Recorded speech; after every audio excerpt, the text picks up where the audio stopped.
I will love thee, O Lord, my strength. The Lord is my rock and my fortress and my deliverer. My God, my strength, in whom I will trust. My buckler and the horn of my salvation and my high tower. I will call upon the Lord, who is worthy to be praised. So shall I be saved from mine enemies. It is God that girdeth me with strength, and maketh my way perfect. He maketh my feet like hinds' feet, and setteth me upon my high places. He teacheth my hands to war, so that a bow of steel is broken by my arms. Thou hast also given me the shield of my salvation, and thy right hand hast thou holden me up, and thy gentleness has made me great. Thou hast enlarged my steps under me, that my feet did not slip. I will pursue my enemies, and I will overtake them. Neither did I run again until they were consumed. Selah and Selah. Amen. Peace, peace, brethren. Today is an interesting day. Today's interesting for many reasons. I see, a lot of people in the crowd, a lot of beautiful people in the crowd that I don't see too often. It's always interesting when I come up here and I'm physically going through something in my life. Well, not physically, physically and spiritually, so many different ways. I'm going through something, and then I gotta come up here and teach.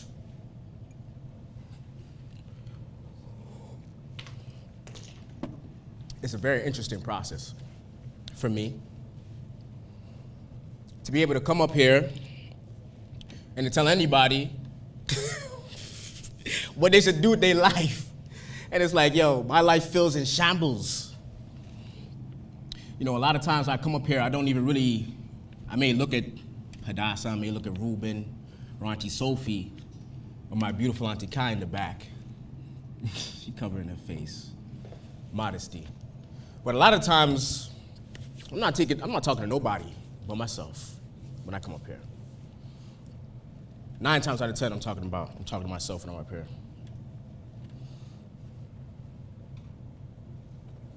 When I was a kid,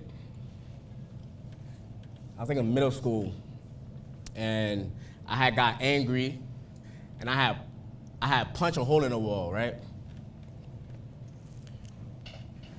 And for those of you who live in the West, who live in America, who live in Canada,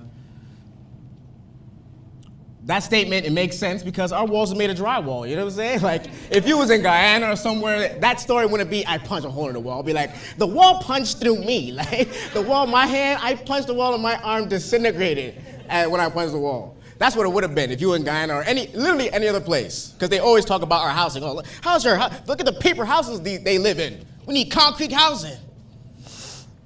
But I punched a hole in the wall, right? I can't remember what I was upset about. But my mother felt that it was appropriate to place me in anger management. That's fair. You punch a hole in the wall, okay? Maybe you going through something, I don't know, maybe, I don't know, Joe don't say. So I went to this therapist. I didn't like the therapist at all. I didn't like the setting. So I was sitting. Okay, so let me break it down, let me show y'all. So she had this big desk, right? And she had some fascination with dolls and large doll houses. So she customized the place for herself. This is her office, and it's just she's a therapist on the side, you know what I'm saying? But she really loves these doll houses. There's doll houses everywhere, and she had this big desk, and she had a big window behind her, and I'm sitting on this little couch, all these teddy bears around me, and I just didn't feel it. I didn't feel to talk to her. Or even she had a big window behind her. I couldn't even see the lady. I just seen a silhouette of the lady and the dolls. Talk, boy. What is the issue? That's not what I thought therapy was going to be like. I'm man, I can't talk to this lady. I don't feel like she could understand my plight for real. I don't know. I feel like she's judging me. because of my position physically. And I felt it spiritually. I'm like, oh, man. Like in my head, when I think of therapy, I'm thinking, my feet is kicked up. I'm looking up at the ceiling, she's there with the notepad. There's nothing else in the room. She probably got some abstract art, you understand? She's like, okay, now, how did that make you feel? And, I'm looking up at the ceiling. Oh, man, it started when I was 5, and then he went and hit me, and he called me a name, and before then, that I'm traumatized, you understand? I couldn't even get in that bag, because I just felt like she didn't really want to hear what I had to say. That was the first and last time I went to therapy. But it's okay, Therapy to me, somebody would watch this and be like, oh, he ain't go to therapy, he ain't healed yet, he ain't go to therapy. But I just see it as, some people need, it's like a gym trainer. Some people need a trainer, you understand? Some people, they don't. They have something in them. They got a certain discernment in them where they can sit down and really process what actually is going on with me, what is happening. And I wasn't at that therapist for long, but she did leave me with she gave me some game before I left her, and I was like, ooh, that's, because I was there for like a couple sessions with her. And she was like, Christopher, I can't, you gotta talk to me. I can't help you if you don't talk to me. And she told me that you got all the answers. I have all the answers, huh? That's an interesting idea. I have all the answers. Then she was like, sometimes you ain't asking the right questions. It's not even about the answer, really. It's about what question. You're not asking the right questions. Because you could ask the wrong question and get the right answer, but it don't really give you a solution as far as how can I move forward.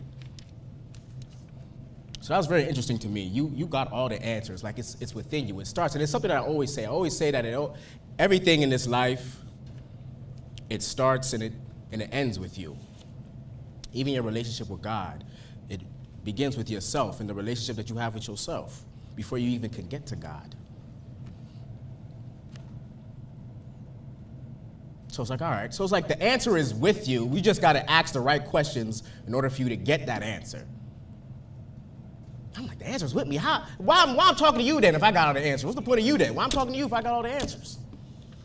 But sometimes you got the answers, but you don't know that you got the answers. But it's just like, it's a different line of questioning that you got to, in order to flesh that information out. When I was younger, they used to always tell me, I used to hate it because they used to say I was a sensitive kid when I was growing up. I used to hate that, like, sensitive, like, what? I'm a man, I ain't sensitive.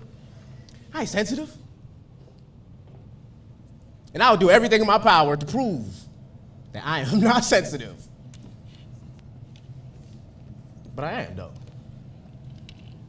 But it's all about, words are so important. It's all about understanding, like I said, it's asking the right questions. What does it mean to be sensitive?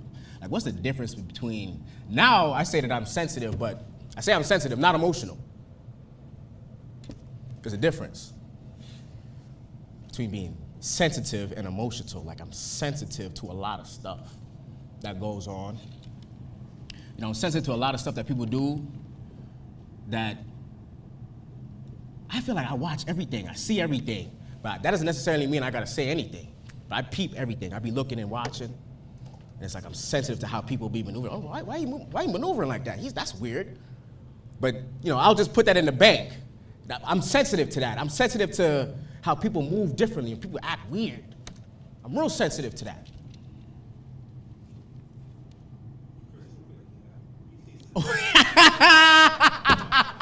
Why they got the mic first off so low? Okay, go ahead. You're not gonna fix that? You look crazy. Just so it gives you visuals for you guys online. So you have big Ezekiel. He's like a Danite. He's like when you think of Goliath, you think of Ezekiel, and he's coming, and they went and put the mic down here. Yeah, no. Okay, go ahead. It's like reactive. So even your story right now, because you wanted to prove that you're not sensitive, it almost seemed like you're kind of sensitive. What, that proves that I am? Well, yeah, because you reacted that. I said I was. Yeah. I just want to come up here and say that you are sensitive. That's it. Then sit down, okay. You are sensitive and emotional and unstable, and you need to go back to therapy. All right, for Ezekiel's sake, we're gonna go ahead and clarify this. Because when I think of sensitive, when I think of emotional, I think of like feelings, you know what I'm saying? Like feeling something very strongly. But when I think of sensitive, it's more like a discernment, like an intuition. And this is gonna play into what we're talking about today. Because like I said, everything starts and it ends with you. And you gotta look inward to make an outward influence, an outward impact. You understand? Like things don't happen to you, but they happen for you. And it's really based on how you react to the situation.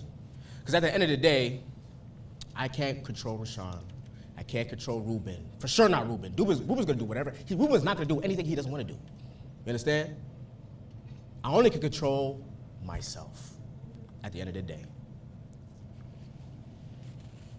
So for me, when I think of sensitive versus emotional, emotional feelings, feelings are like emotional reactions.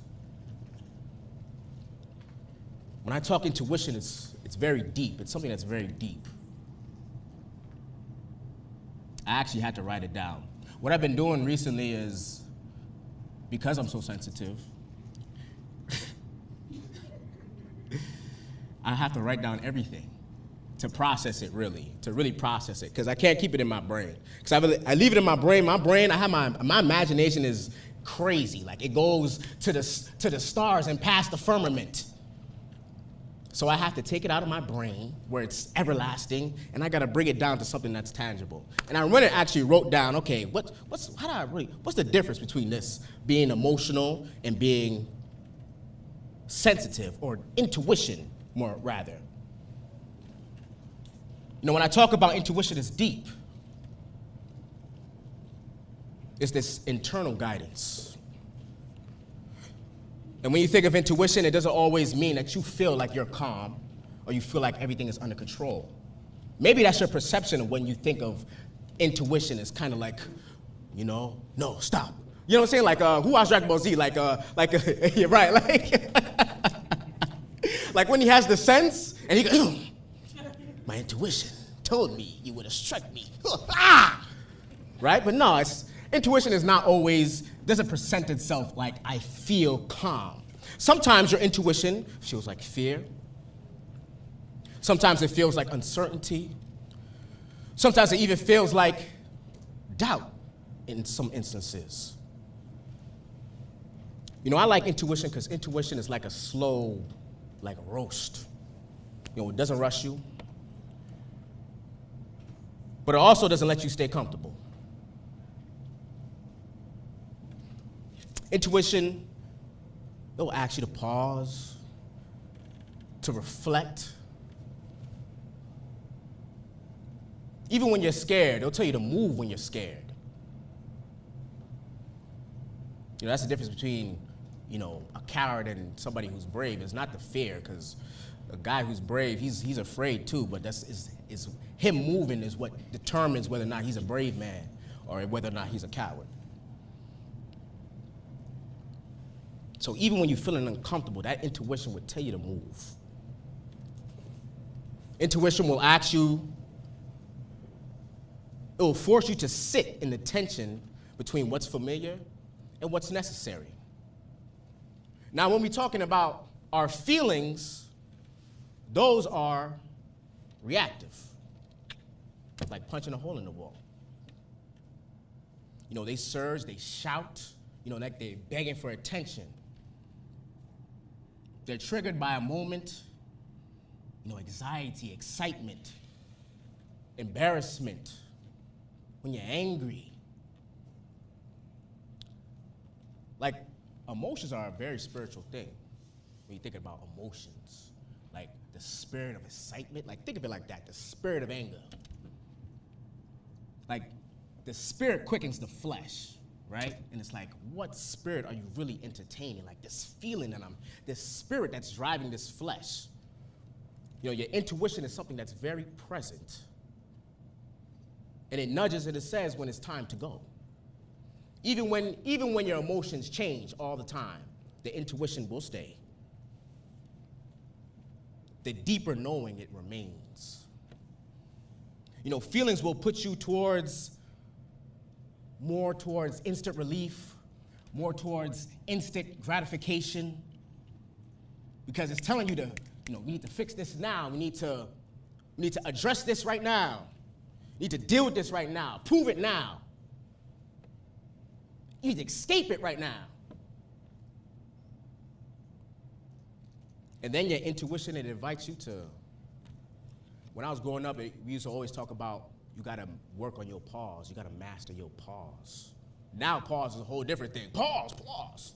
But growing up, it's just like, that's more an intuitional thing. Like you got to be able to slow down. Your intuition invites you to slow down. And it raises questions that you don't always want to answer. Intuition is going to point you towards the growth that you may not even feel like you're ready for. It's going to ask you to trust yourself even when there's no evidence of that. Or no evidence yet. And your intuition is going to say, not to move now or to move somewhere else, but to move differently, right? But to move differently, even if it's uncomfortable.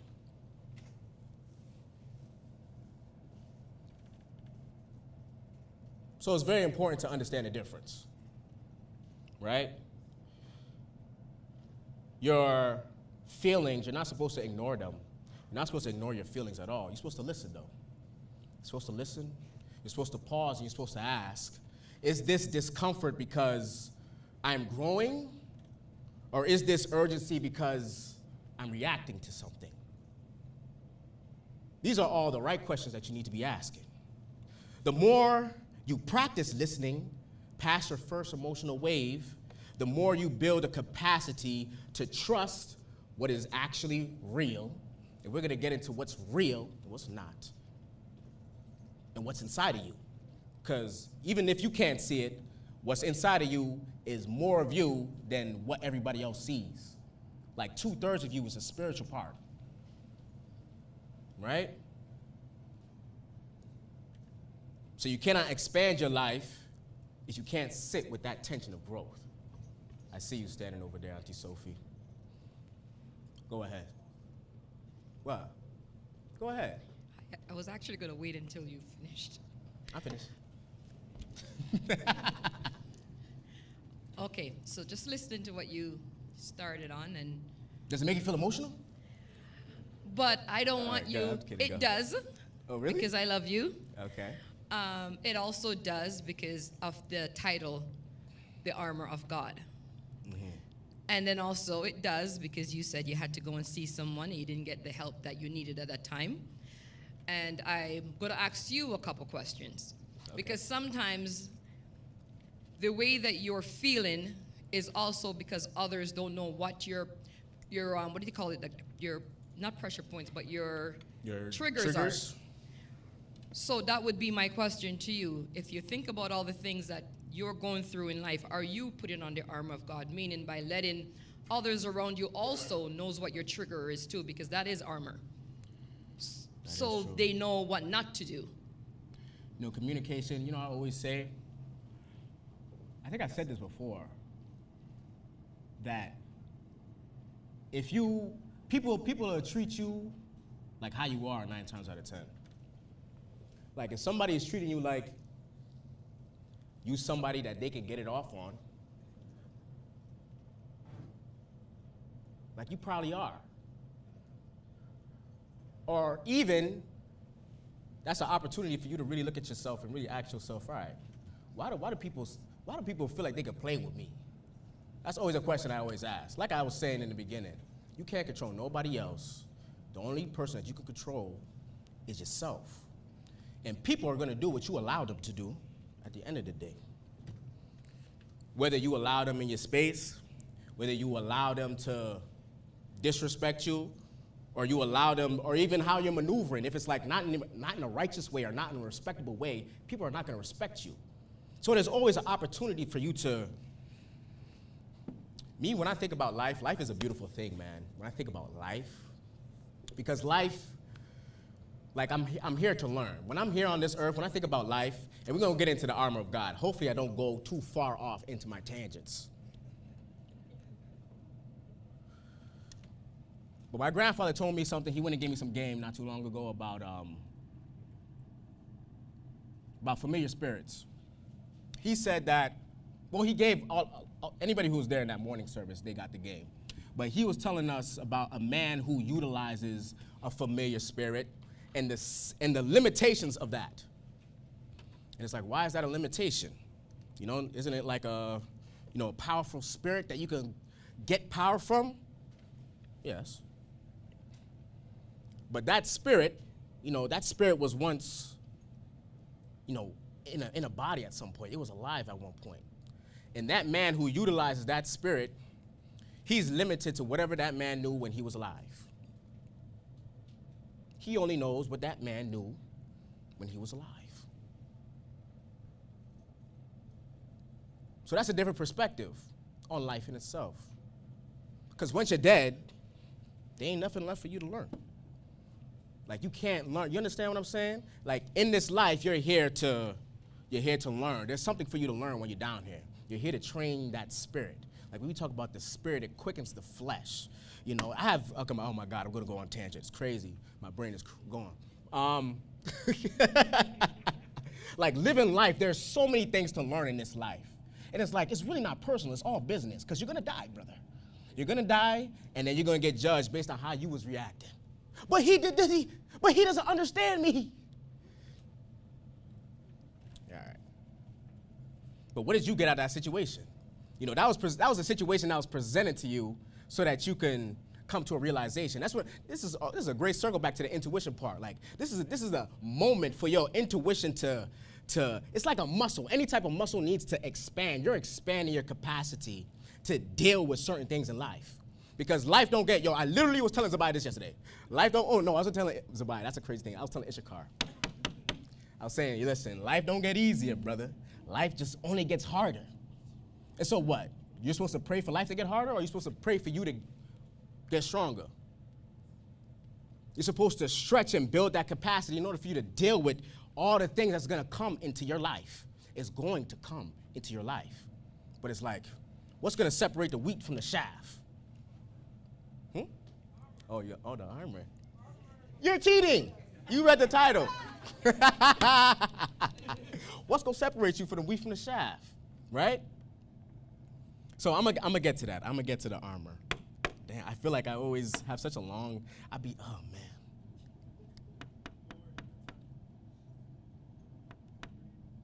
But perspective is very important. Your perspective, your perception, people's perceptions, they react based on what they think their perception of reality is, right? There's a truth and there's a lie, of course, but people operate on what they think is their truth. We was just talking about this a couple weeks ago when I was up here with somebody. I had did a lesson about truth and the lie, or the truth and facts. That's what we were talking about. And it was like people have their own versions of what they think life is. If I feel like life, this is just a place for me to train my spirit, and then, I'm going to go back into the soil, and then the cycle continues, and then there's another place that is an everlasting place for my soul to be. My perception on life is a lot different than a man who thinks, okay, life, you just, the Big Bang happened, it's all a coincidence, we came out of nothing, and it's going to be pitch black darkness by the time your life is over. So you just enjoy life, man. Just be a consumer. Just consume everything, have a good time, because you're going to die. He's going to react a lot differently than somebody who has a different perspective, a broader perspective, I should say, on what life is. And so many times we mishandle ourselves because we don't understand, and I feel like we've been talking about this in this season so many times since the beginning of this new year about who you really are and the essence of what makes you you. You understand? Like, why did God make a covenant with a people? Why? For what? Like, what is it in you that is even of that same ilk that he wants to align you with him? Because there's laws out here. There's a lot of laws out here that you probably can't see. There's a law of gravity. There's a law of the sun comes up and at a certain time and the moon comes up at a certain time. There's laws all around us. This whole world is governed by laws in the spirit. And not everybody is aligned with that. You can see it all around. Everybody is fighting against God in their own way by not aligning with it. But it's like, what are you fighting against? You gonna fight against God? Who you think is gonna win? If the Lord said, okay, you step off this cliff, you're gonna fall, you're gonna plummet, you're gonna fight against that law? Like that's the type of law that I'm talking about. Like a law that's unmovable and unshakable. You know, science is the study of these laws that is around. They didn't create anything, but they study these things that cannot be moved. You look at any philosophy and any mythology in any type of culture, and it all talks about things that cannot be moved. It talks about the sun, it talks about the moon, the heavens, and the earth, and hell. And these celestial beings. It's all the same, but they change names, and they change, you know, who was the victor and who was the loser. Those are the things that change, but the things that the ordinances, when the Lord talks about, the ordinances are still here, that means the covenant is still with my son. That's a powerful thing to say. And it kind of gives you, again, a perspective as far as, where am I in this story?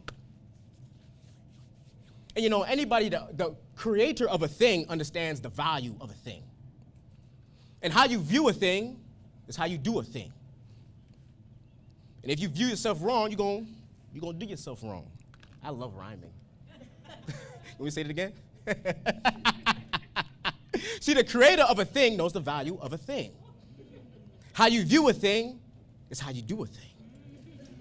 And if you view yourself wrong, you're going to do yourself wrong. And that's a factory. Oh, yeah, you can clap. Go ahead. You understand? And in this life, there is no shortcuts to self-mastery and realization. There are no shortcuts.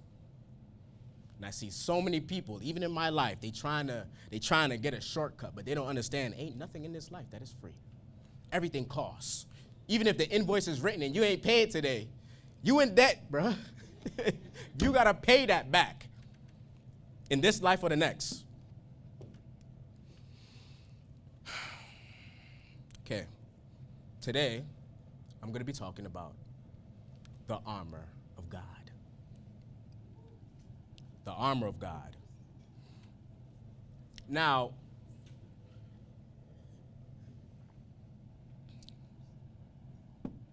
who in here has the armor of God? Raise your hand. Okay. You guys didn't raise your hands confident. You guys was like, I think I do. Me? No confidence in it at all. You should have been, me, I do, sir, yes, sir. Over here, okay. That's after the fact, I don't count. I done bathed y'all already. That's true, I don't be looking over there, y'all. But the armor of God. So before you even get into the armor of God, there's so many different parts to that. There's so many different elements to armor in itself. If we was to break this down in an analogy, right? If you're a man of war, if you're wearing armor, if I saw a guy walking down the street and he had armor on, I'm like, what is he about to get into? What is he about to do? What are you about to get? What? He got armor on? Like, what's happening? You going to convention or something? But if he was to take it back, because I always talk about how, like, we're in war. Like, there's spiritual warfare happening as we speak. And if you got armor, that must mean that you're in the war. Or if you need armor, that must mean that you're in the war. You know, if the citizens are taking their tax-paying dollars and providing you with some armor, that probably means that you're going to war and you got to fight. That probably means that somebody's trying to kill you. I mean, you got the armor on, so you probably want to live. That's why you got the armor on.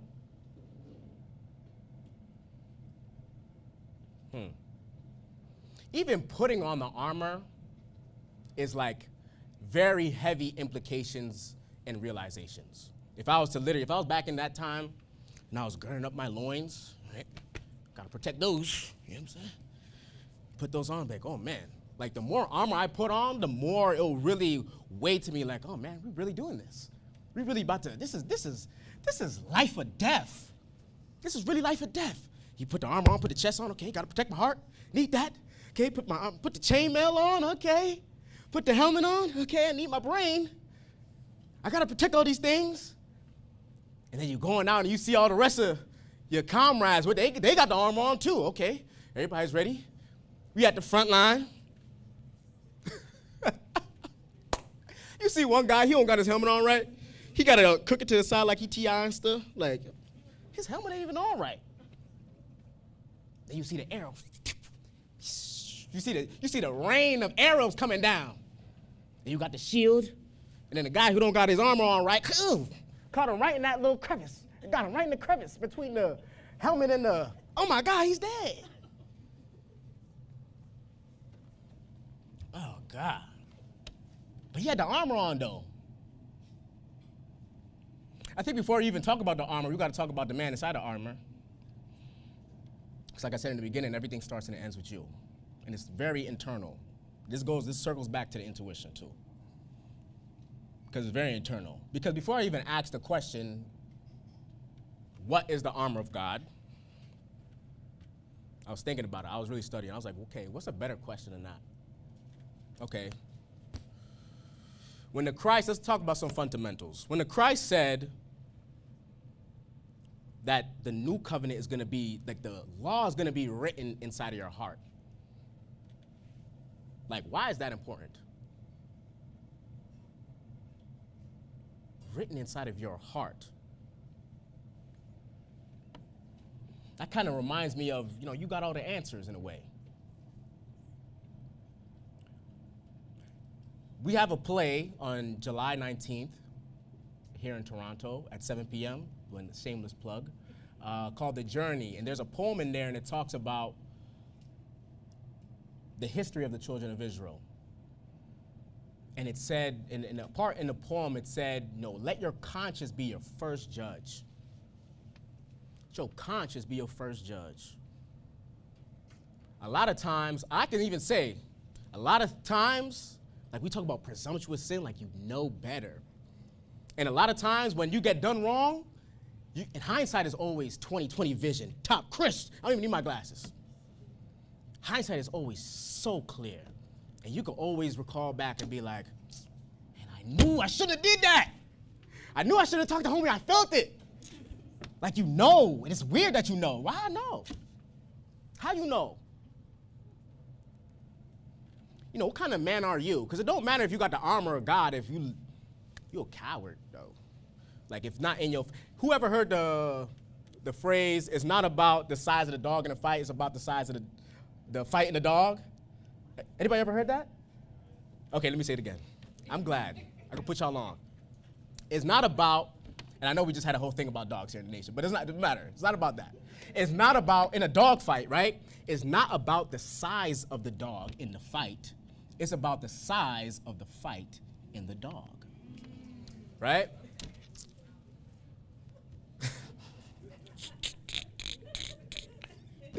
There's a lot of things to consider. There's a lot of things to consider when we're talking about this. We're talking about that type of spirit that even can put on the armor of God and can walk out into battle and not get shot in your neck with an arrow, right? Put on the armor properly. Gird your loins tightly and properly. Put it on properly. Because if your metal boot that's supposed to be on your right is on your left and right, like that small thing, and then you're going to be feeling weird, and you're going to be like, my feet feel weird. Now you think about your feet, and you ain't thinking about your sword. Then someone come, oh, I got him. Got him. He looking at his feet. Caught him slipping.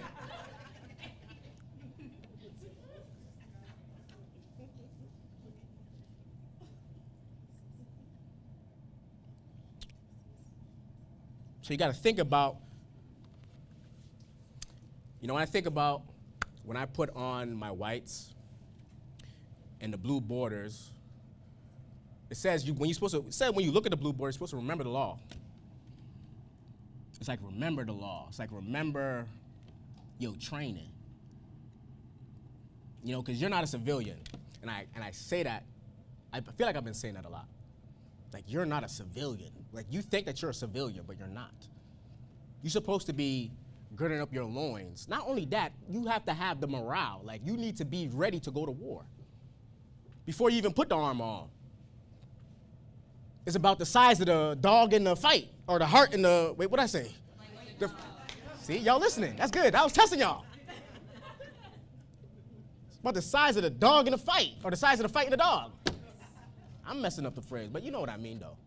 And that's the beautiful thing about communications. It's just like, it's about the message being relayed. I can say it completely wrong, but as long as you understand, the communication did its job. You know what I mean? I don't even need to say it. So there's certain things. Oh, look at Auntie Sophie back up there. Go ahead. I'm back, but. Go ahead. So I'm not going to go on the spiritual side. I'm just going to speak from the heart about myself. Mm-hmm. So the lesson resonates with me in regards to, didn't really think about the armor part when I came into the nation. Never thought about it. So I find myself getting into the same situations over and over and over and over again. And one day, my husband said, hey, you know what your problem is? There's a crack in your armor. I said, a crack in my armor? It says there's a crack in your armor. Figure out where the crack is. Don't make those same mistakes again, and then you'll be moving ahead in life and you won't have the same issues. Facts. So while your lesson resonates with me is because I'm flashing back to the same things, trials and tribulations. Yes, you're going to go through all that in life, but you got to figure out like where it hits you the most and focus on that part of it to, what do they used to plug it somehow. So at least when it's coming, you're seeing it and you're maneuvering, because right. You're in an army. Mm-hmm. So if the other side knows where the crack is in your armor, they're going to be hitting you on that side all the time. Mm-hmm. And that's something that I learned. That's good. You got a good husband. You got a good husband. I like that. I love that. Got a crack in your armor. Got a crack in your armor. Even if there's no crack in your armor, even if you're injured inside the armor, it's like, that's an issue as well. But going back to what the Christ said about the laws being, let it be the covenant, let it be written inside of your heart. Let it be written inside your heart, and how fundamental that is. Because you probably won't even be enlisted if that's not the case. I think of the dynamics. Being a father is such a beautiful thing to me, because I was just telling this to Jakem the other day. I think it was yesterday, actually. It gives me a outlook as far as my actions and how intentional I need to be with my actions. And even I look at the dynamics between me and my daughter, and I think about, it always makes me think about the dynamics between the God of Israel and us. Always. In love, and how strong love is. Like the spirit of love, to be able to, as soon as she came out, I automatically, I'll die for this little girl. I don't even know her. You understand? But that's not the point, though. There's something that is just like, that's like my heart is driving me there. It's like my heart is the spirit that's in is quickening me to do something that I need to do. So it needs to be written in your heart. Like there's something that is underlining that is just like, it's like a hint. Like it's just like, there's something that is telling me this is something that I need to do. Even for those who've read the Bible, they've never read the Bible before, and they come into this building in 202 Bentworth. And then something within that same spirit in their heart just moves them to be like, okay, I got to come back. Or I got to continue to read more. Or I got to continue, like, that is wherever your heart is at, that's where your life is at. Wherever your heart is, that's where your life is at. And I think of the relationship between the God of Israel, I'm about to steal the microwave water, the God of Israel and his children. And it's like, he's raising us up. And there's different stages. It's like he's raising this child up, and it's like this stiff-necked child, and then the child grows up to its adolescence, and it gets to a point where it's like when you think about when you were growing up, there's certain things that you had to be a certain age in order for you to receive. And like when I think about the Christ, I think of that. I think of just this time in our life as the children of God, and just, this is something that now you're of age. The Christ, he's going to be the head of the church. And now we're gonna give you something new. I'm going to give you something new. I'm going to give you some more game, because you're going to need it. Because life is going to continue to get harder for you. And plus, you're already stiff-necked, which is crazy.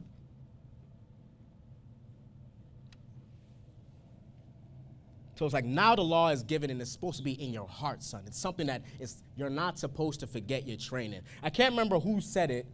I don't know if it was Miriam or Tamar. They was saying something about, what did he say? About being black, about just like loving being black. Man, listen, let me tell you something. I love, and I'll say, I don't be saying black, I'll be saying highly melanated, richly melanated, But for the sake of the conversation, we can say black. You know what I mean when I say black, though. Like, I love being black. And she was talking about, again, the essence of that. And Priest Sandal talks about it all the time, what separates us. You can actually see what separates us from every other nation. When you talk about the salt of the earth, there's an extra spirit in this people that just, they have nothing.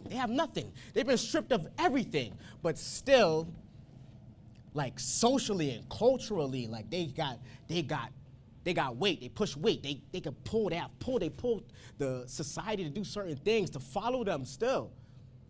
But they at the bottom of the totem pole. And there's something that's there that is so beautiful. And it's like muscle memory. It goes back to remember your training. There's certain things that we do that is just, it's beautiful. Like I read Psalms and I see David and how he used to write. And it's like, yo, David was different, man. You see how you read Psalms, David was something different, like something different. God would have found David and seeked him out. Like that type of, somebody as akin to my heart. And there's a lot of things that the children of Jacob do that is like muscle memory, that is like remember your training, but it's like I said, if you view yourself wrong, you're gonna do yourself wrong. And they don't got the game to understand exactly what that is, what that even is, but it gets exploited by everybody, by the whole entire world.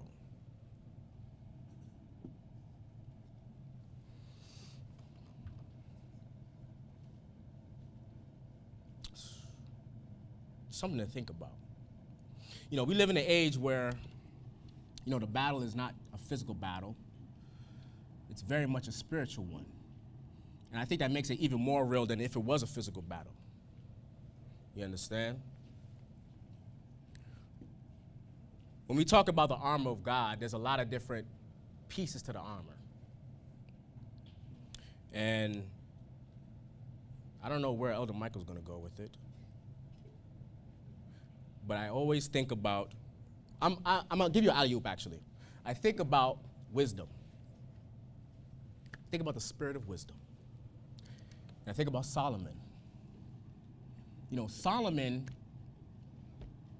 was a wise king. It says he was the wisest king. That must have meant he was a good king. Like if you had a king, you would want your king to be wise, no? You will want a wise king. But if you were so wise, how come you didn't know no better?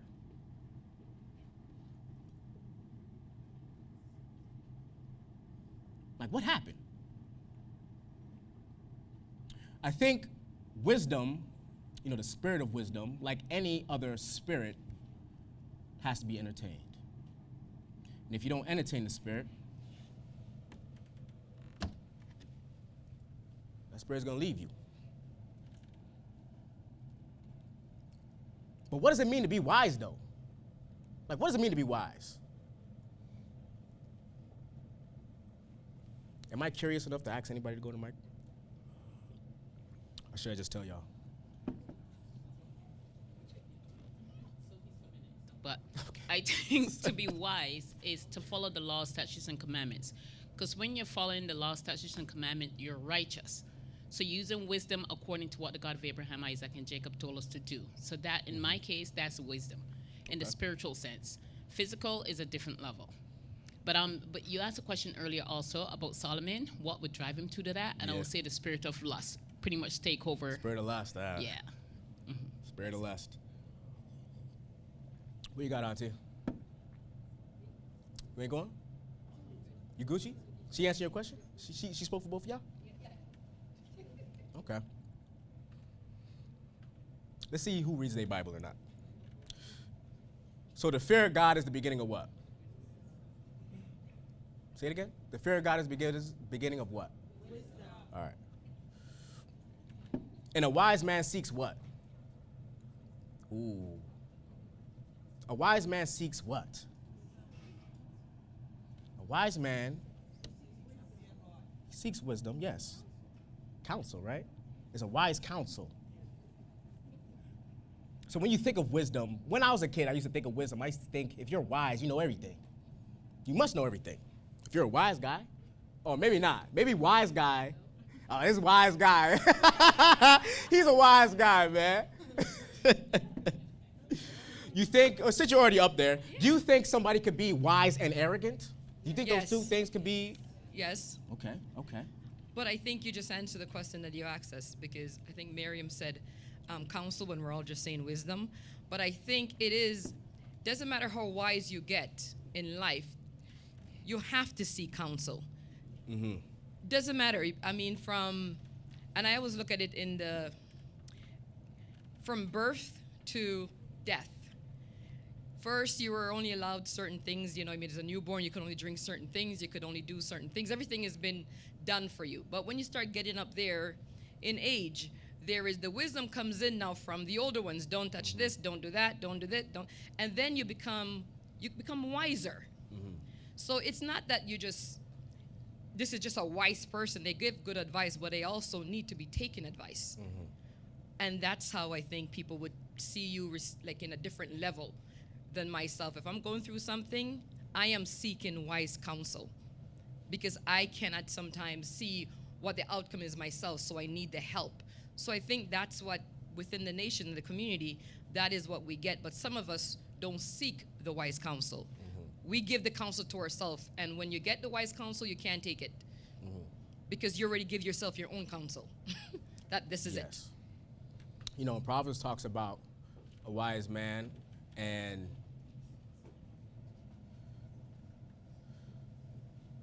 it talks about if you chastise a fool, he'll hate you. But if you chastise a wise man, he'll be yet wiser. So you could be yet wiser. And the fear of God is the beginning of wisdom. And a wise man seeks wise counsel.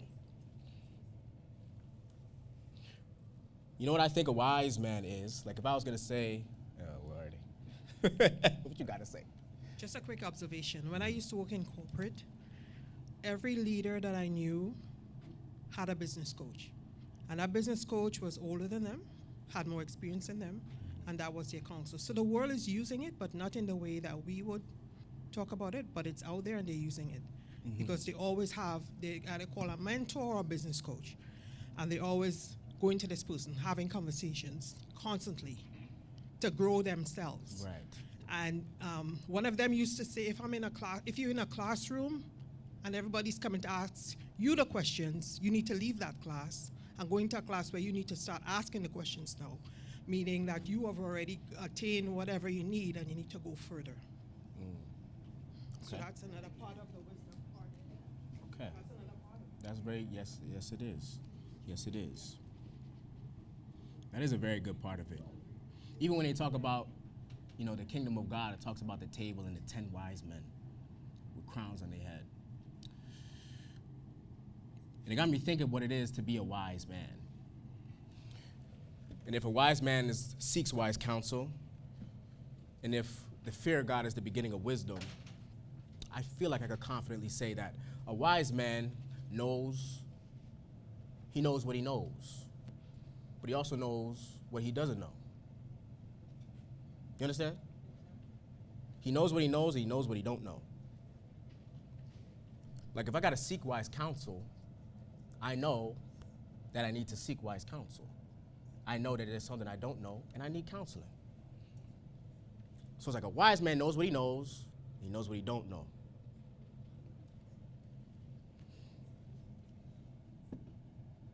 So with that understanding, can you be wise and arrogant? Why do you say that? Go ahead, Ezekiel. Now, before Ezekiel goes, it's very important that we understand what we're talking about. We can't talk about things like wisdom, like Auntie Sophie just said. Oh, wait, no. Somebody just said, I can't remember. Or was it Auntie Corrine? We talked about there's a lot of different, people utilize a lot of different things outside. They have their own definitions for a lot of different things. Perfection being an example. But there's a real biblical definition as far as what does it mean to be perfect, right?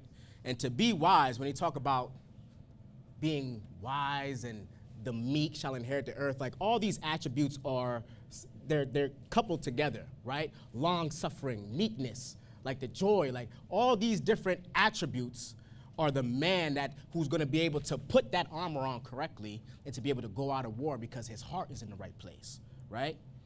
Like, so when we're talking about a wise man, look at Ezekiel in his phone. We chat GPT here? You trying to look up wise, wisdom? Go ahead and tell me. You tell me what wise is, because I feel like that's what you're about to do. So I like all the questioning and all the different aspects of what you're speaking about.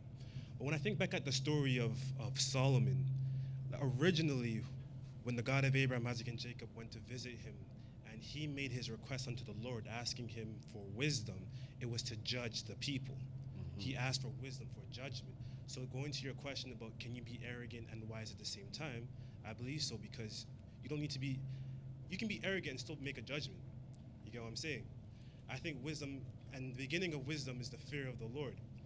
You're able to make that discernment to see how great and powerful that God is, and it's a no-brainer that you'd want to be or serve under that God so you can get the blessings that you require. So the fear of the Lord wisdom is wisdom. The fear of the Lord is the beginning of wisdom. But I think it always comes down to judgment. Judgment. You look at the story of Solomon and all that he's done to show his wisdom. His judgment showed that exceedingly. Mm-hmm. Even the Queen of Sheba was so amazed and she even said that he was the wisest king amongst all the other kings. Any situation that he had to deal with when it was coming towards figuring out who was the real mother of the baby, he has to make a judgment, right? So he said, listen, we'll divide the baby in two, and you guys can each get half. And the woman was so happy and excited because she didn't really care. She was jealous. She was envious. She didn't want the other woman to have the baby, and if the baby dies and gets chopped in two, no one can have him. So she was fine with that. But the real woman that actually cared for the baby would rather give it away to the other woman and the baby be preserved rather than it being split in two and die. That's great judgment to think about that situation and discern who really is the mother. You get me? So, yeah, to your question, I do think you could be wise and arrogant at the same time. But judgment, I think, is the core of that wisdom. Let's read our Bibles. Let's go to let's go to Proverbs chapter 1.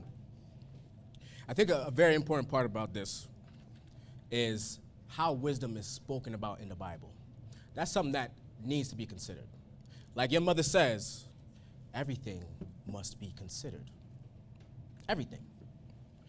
So when I think of wisdom, I don't think of arrogance. I think more on the humble side. But how do they describe wisdom in the scriptures? Let's go to Psalms chapter 1. Let's go verse 20.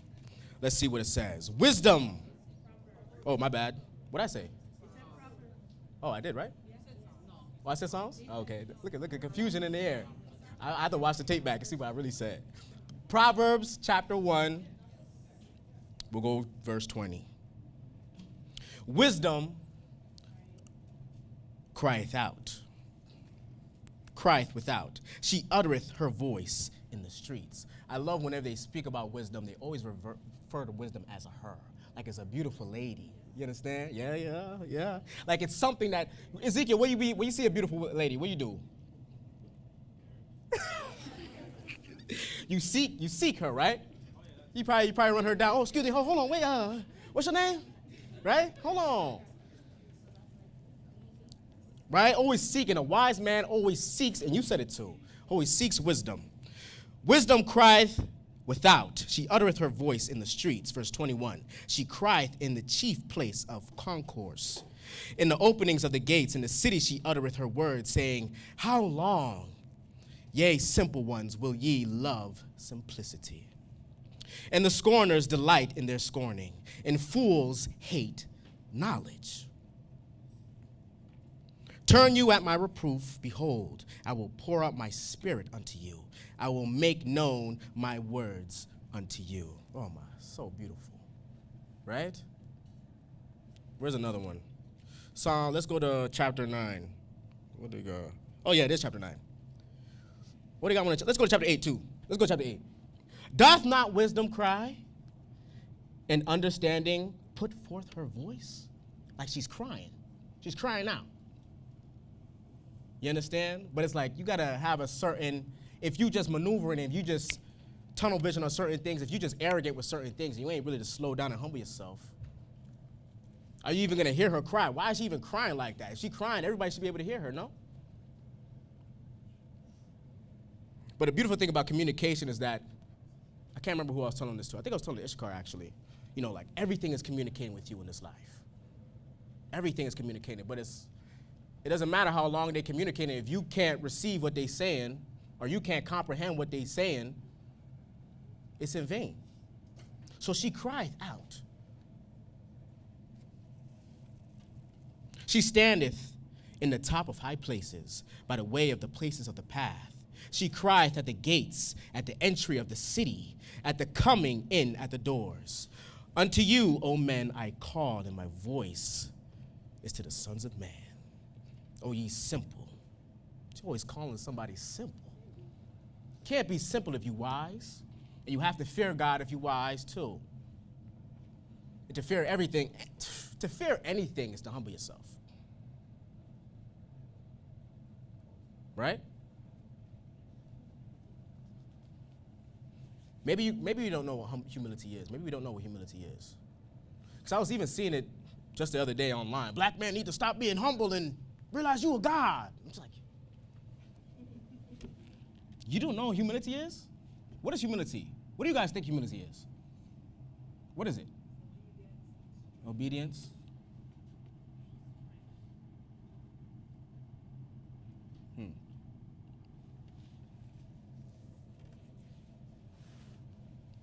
Man, that's my time? See, this is why I can't be yapping. Okay.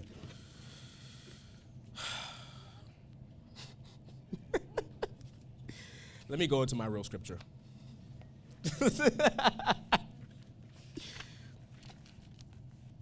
But this is just something for you to think about. This is not even what I want to talk about. I didn't want to talk about wisdom, okay? We're talking about the armor of God. That is a part of the armor of God, humility. It always speaks about humility, and it speaks about wisdom. So let's go to Ephesians chapter 6. We'll go verse 11. Put on the whole armor of God, that ye may be able to stand against the wiles of the devil. For we wrestle not against flesh and blood, but against principalities, against powers, against the rulers of the darkness of this world, against spiritual wickedness in high places. Wherefore, take unto you the whole armor of God, everything, not just a little bit, that ye may be able to withstand in the evil day, and having done all, to stand and to live. Verse 14, stand therefore, having your loins girded about with trust. We can mark these down. So we got trust in here. Having on your breastplate of righteousness. We got righteousness. And your feet, sod with the preparation of the gospel of peace. Above all, take the shield of faith, wherewith ye shall be able to quench all the fiery darts of the wicked. And take the helmet of salvation and the sword of the Spirit, which is the word of God. I feel like I alley-ooped you in a pretty good way. But when we're talking about the armor of God, there's a lot of things to consider. There's a lot of things. You guys crack me up. There's a lot of things to consider. We're talking about wisdom, and we're talking about humility. Like, all these things are not going to contradict each other. I'll tell you that right now. We're talking about peace and the truth and the salvation. This is all things that is aligned with things that cannot be moved, and a covenant that is placed before you. And again, it's like the armor it's supposed to fit onto you. You can't wear no armor that's not your size. Like, understand the essence and the ilk in which you come from. What does Romans 9 say? We are the Israelites, to whom pertaineth the adoption and the glory and the covenants and the giving of the law and the services of God and the promises.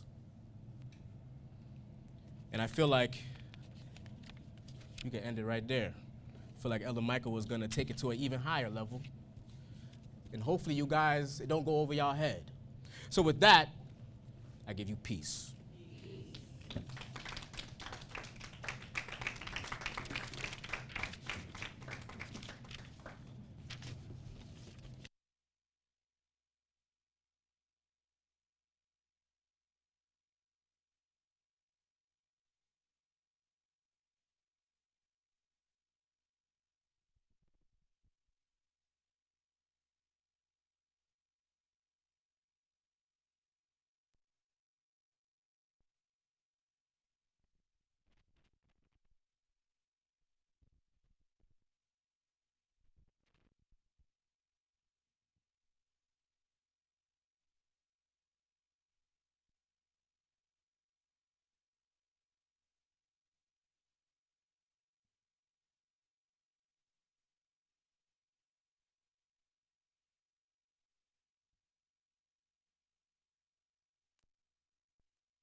Welcome to the Israelite Nation Worldwide Ministries. Thank you guys for coming out.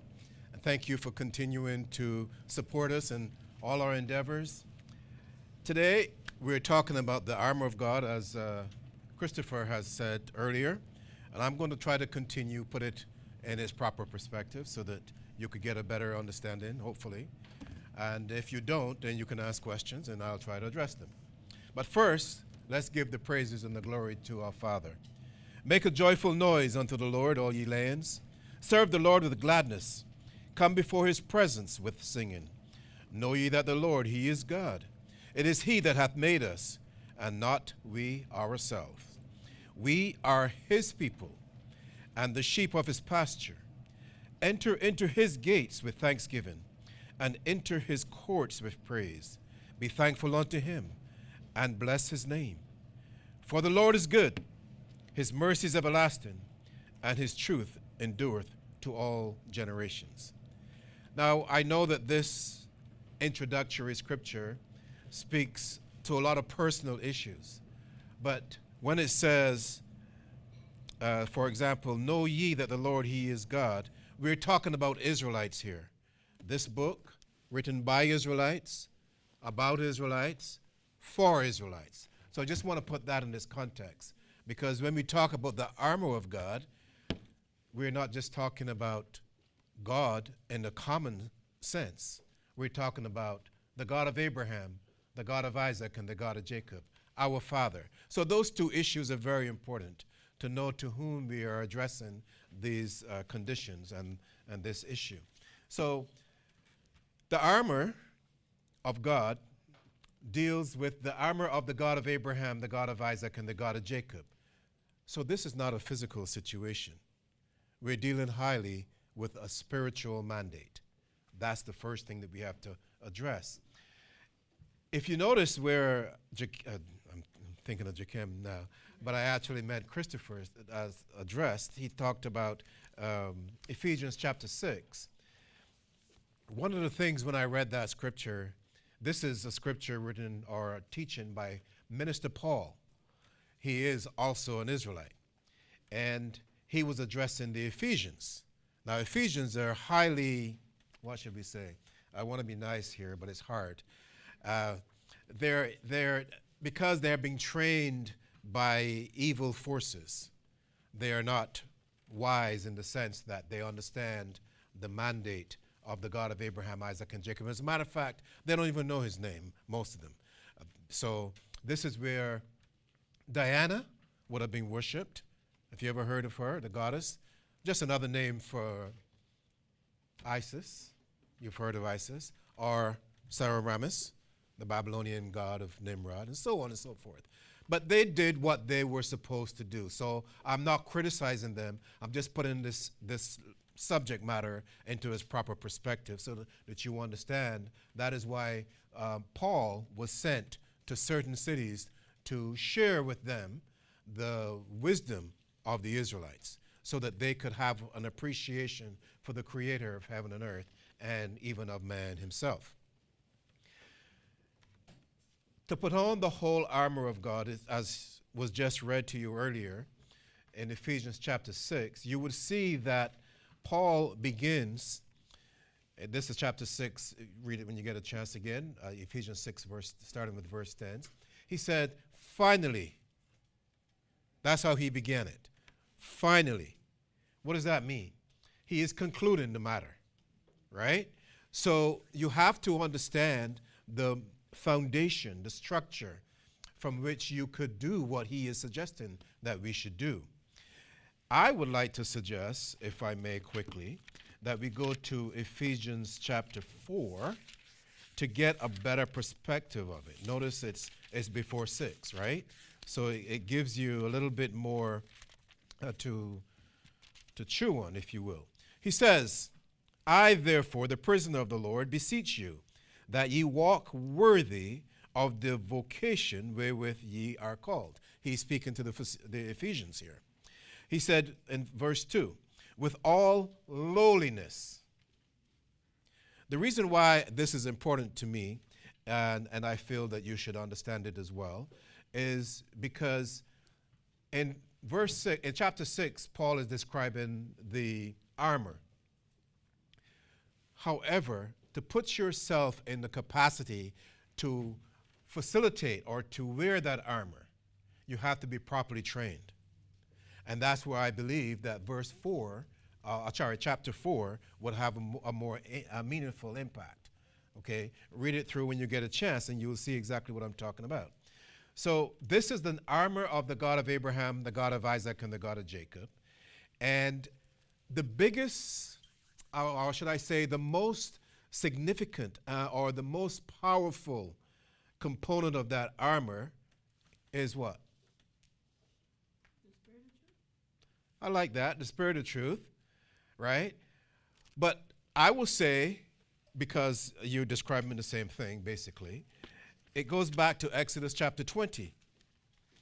And it puts everything in perspective. This is why it is important that we understand how we get these scriptures and how are they formulated and what are they referring to and who is behind it. Okay, let's go quickly to Exodus 20, put it in perspective. It says, and God spake all these words, saying, I am the Lord thy God, which have brought thee out of the land of Egypt, out of the house of bondage. Right? That gives the framework to whom he is speaking, the conditions, and all such matters. And then he says in verse 3, thou shalt have no other God before me. So if you really want to put on a strong and powerful and impactful armor, you got to know what are the conditions under which you would be able to survive this physical or the spiritual warfare that we're engaging in. So you have to know who you're fighting against, and if you want to know the tactics that they're using as well. But herein is, if you don't know any other God, that's one of the most powerful components of that armor. You see what I'm saying? So it's not just you have the helmet, the shield, the gun, the sword, what have you. None of that is relevant. Knowing the name of the God of Israel is important, because if the bullet is coming at you and you can't duck, you can call on the God of Abraham, Isaac, and Jacob. You've seen those movies, right? Matrix, you watch Matrix? The bullets, and they drop, right? He didn't have to touch it. He just put his hands up like that, and they just fell to the ground. Now, if he can do that, can you imagine what you can do? You see what I'm saying? That's what I'm talking about when it comes to the armor of God.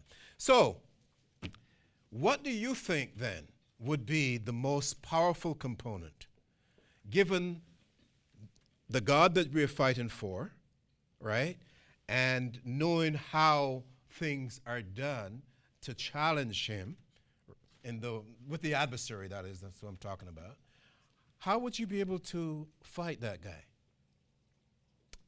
Well, I'm sure you have your opinions, but mine is simply one word: humility. Humility. I'm sure you might have probably been thinking, well, where is the sword? Well, here's my sword, right? So by humbling yourself and picking up your sword and trying to, or utilizing the spirit of understanding, then you can see how to use the sword effectively. Am I making any sense here? You see what I'm saying? Okay. Knowing his name, in case you can't beat the bullet, you call on him and the bullet will fall, or whatever it is.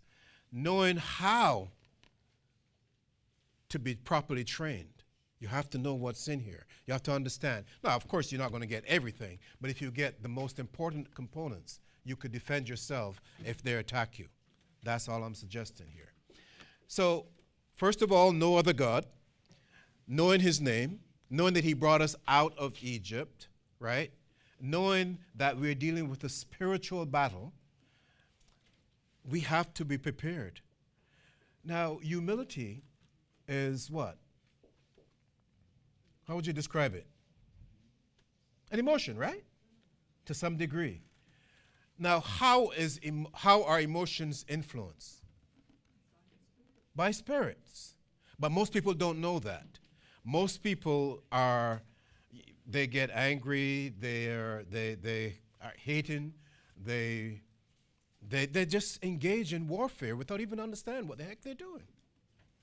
But they do not know that there's a spiritual component behind all their behavior. They don't know that. That's where we are going to be properly prepared. That's what I'm going to try to share with you. That be careful. That's why I'm saying, if you know the Almighty Spirit of all spirits, you got it covered. That's why it is important to understand Exodus 20, 1-3. Know who you're talking about or who you're defending against. All of that is important to you. So when people say God, you don't believe, they say to you, do you believe in God? And usually know what I say? I'm like, which God? And I'm done. They don't have a clue now what to say. Right? Oh, they say the God in the Bible. Oh, yeah, okay. What's his name? You see my point? They can't tell you his name. So you can see we're not talking about the same God. They're talking about somebody else who they believe is in here, but it's not in our book. But so I can't address that situation. It's better if they go buy me a coffee or something, and it's only a couple dollars, than to tell me foolishness, to pollute the atmosphere. You see? So, remember that we are dealing with the God of Abraham, Isaac, and Jacob. We are dealing with Israelites, or those called to be part of the family of Israel. And we are going to find the best, or one of the best, components to that armor, which I believe is humility. I'll tell you why. Before I get there, though, I want you to understand why we are in this situation. Because we live in this world that is governed by selfishness, vanity, ignorance, just to name a few. So when you look at it, you don't really see anyone trying to be humble, anyone trying to be nice, if I can use that term. Humility is almost as if it's not understood. Why? Because Satan and his fallen hellboys are allowed free reign over the minds of the individuals in this world. Not only the leadership, but the children. Now, I could deal with the 50-year-olds or the 40-year-olds, but when people are 16, 17, 18, or 14, I think they deserve better. I don't think that they should pay for the poor leadership or the misdirection or the ignorance of us. And when I say us, I'm talking about old guys like me, 75 years old, or maybe more. I lost count after 65, so whatever. But my point is that there is a system in place, and this is Satan and the hellboys utilizing this system, and it's a system of immaculate deception. Immaculate deception. You are being deceived. Your mind is being controlled and being guided in a way that is not productive to you. But it sounds that way. Why? Because you're just playing your video games. Isn't that right, Jesse? Yeah? But they don't know that you're being conditioned in that process. Because you bring me a video game and I will sit down in 15 minutes and show you all the negative spiritual influences that you're having fun and enjoying. Nathaniel will tell you I've told him this 1,000 times, but he didn't listen to me. So it's there. And they give you, one of the things that really get me is they give you all the different, what should we say? I don't want to call them armor, but you can call it that. But the attire that you wear. How many guys put on the female attire? I've seen it. But they don't know that it is mind controlling. They have no idea. Why? Because they're having fun and they're playing with their friends everywhere, right? They don't know. Now, it could be deceptive, but, come on, guys. Put your pants on. Pull it up. But that's just me. The point is, this is immaculate deception. I said it's immaculate deception because I give them credit for it. Not that I appreciate it, but I give them credit to doing their job the way they've been chosen to do it. If we could do 10% of what they're doing, we'd be the most powerful nation on the planet. Just 10%. So that immaculate deception affects all the human beings except us. And these leaders, don't matter whether they're prime ministers or presidents or even kings or queens, they're just pawns in a game. And not just any game, in a game of death. But they don't know it. Why? Because they get to put $1 billion in their bank account every week. And I don't want to get into that, but where did all that money come from? Had it not been for our enslavement, they wouldn't have a penny. Okay, maybe they'll have $20. But we are the ones that did it. So my point is, if we could do what is written in our manual, they would have to work for us rather than we working for them. It is that. And here's the thing. I'm not trying to say that we're going to enslave them. Look, if they were to go out there and come knock on your door and say, I know you've been treated badly for the last 450 years. How can I help you? We'll take it in. We'll say send a check for $5 billion, make it payable to the Israelite Nation Worldwide Ministries. We'll start there. Trust me, they will get their blessing because they're taking care of you. they will get their blessing. If they refuse to it, I'll go, and I said to my father at the altar, Dad, they were told to do certain things to recompense for their terrible works, but they didn't do it. He said, okay, son, I'll take care of this. No rain for 7 months. No rain for 7 months. What does that mean? It means you can't eat. And if you can't eat, you can't be healthy. And if you can't be healthy, there's usually all kinds of diseases roaming all through the place, right? And when they pay, then it starts to rain. Then the crops start to flourish. Then they get their blessings, and they can continue their economic growth and productivity because they have done what they were supposed to do. They brought us down. They're supposed to help us to get back up. You see, we're not asking them to do anything. And I have certain conditions, but I'm not going to get into that, right? You know, I'm not greedy. All I would ask for is 13% of the GDP. That's it, 13%. That's no more than that. Of course, it's for the next 400 years, but that's a whole different side of it. You know what I'm saying? And after that, then we renegotiate again after the next 400 years, depending on how you guys behave.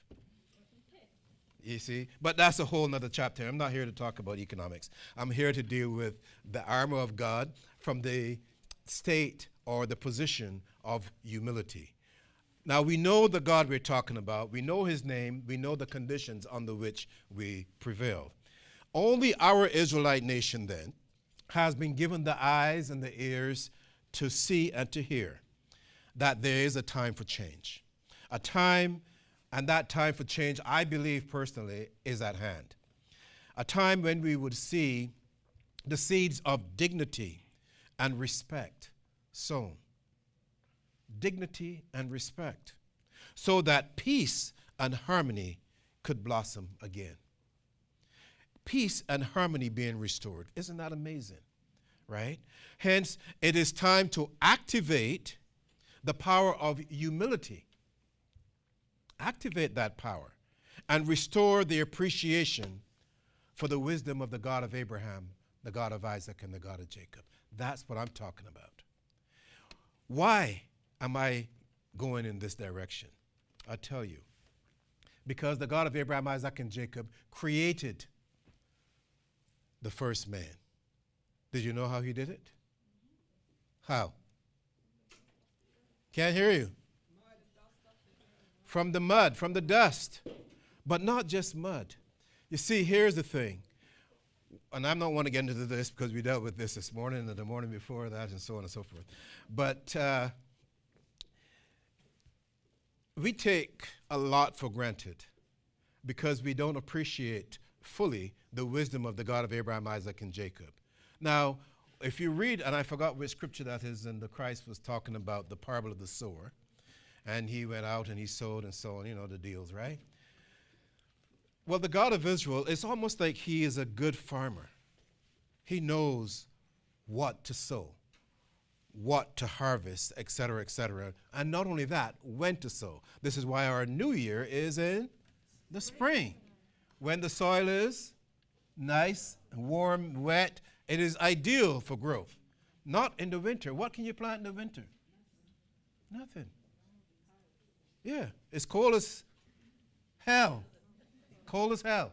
People think that hell is hot. No, it's not. It's cold. That's why you're dead. Because when your body is dead, it's cold. You see what I'm saying? When the time comes to burn them up, then there'll be fire in hell. But right now, it is cold. And that's why we say cold as hell. And we in Canada, we know how it is. Anyway, not now. The weather's pretty good. But getting back to the creation of man.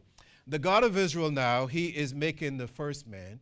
He is going to come. He got his group together. And he's going, let us make man in our image and likeness. So they're going to put their hands in the mud. But not just any mud. This mud's got to be black. Why? Because the blackest is the most fertile. Now, I used to raise animals and stuff, and I used to, when I was a little boy, 17, and help my mom with the backyard, grow the vegetables. I know what I'm talking about. I've seen it, right? When you put your hand in that mud, you could spit in that mud, and it will grow what you had for lunch or dinner, right? Because it's fertility. That's the image of that you have to get. Not filth, fertility. You see? Now, if you go brush your teeth and then spit, not even grow anything. But if you spit before you brush your teeth, you might have a few seeds in there, whatever. My point is the fertility of the soil. And the blacker the soil, the more fertile it is. That's the point I'm making. Don't take me at my word. Please investigate it for yourself. What is that black soil called? Humus.